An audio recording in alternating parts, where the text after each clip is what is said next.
ప్రజల ప్రభువైన యేసుక్రీస్తు యొక్క గొప్ప ఘనమైన నామములో అందరికీ శుభాభివందనలు తెలియజేసుకుంటున్నాను. ఈ దినం దేవుడు మనకిచ్చిన నూతనమైన వాగ్దానం సామెతల గ్రంథము 4వ అధ్యాయము 9వ లేఖనం.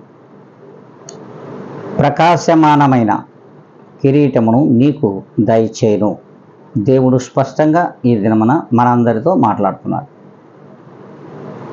మరి ఎంతమంది మనం వింటున్నామో మనకు తెలియదు.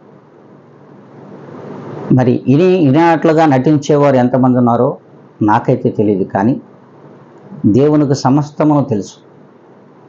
కనుక దేవుడు తన యొక్క జనులకు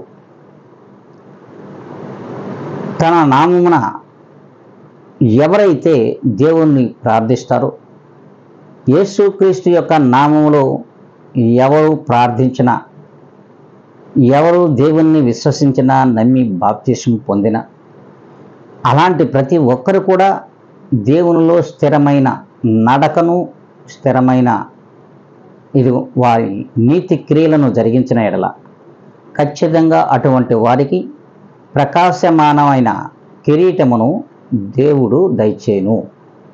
మరి ఈ యొక్క కిరీటమును ప్రియమైన సహోదరులారా మీరు పొందుకోవాలనుకున్నారా?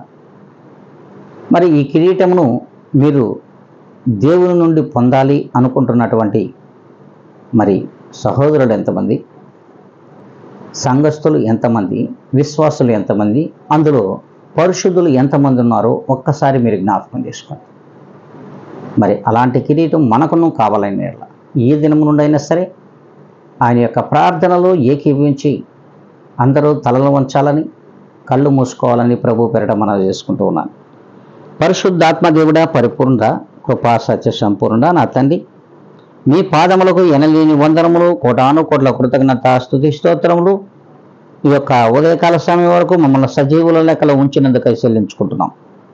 ప్రభా, ఈ దినమున మీరిచ్చిన వాగ్దానము అందరి పక్షముగా మీరే నెరవేర్చి మా హృదయ తలంపులను మార్చి, ఇదిగునైనా మీ తలంపులుగా మమ్మలను మీ ఆధీనములో ఉంచుకోమని బ్రతిమలాడుకుంటూ ఉన్నాం.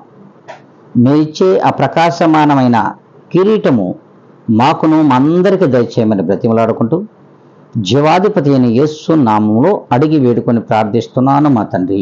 ఆమేన్.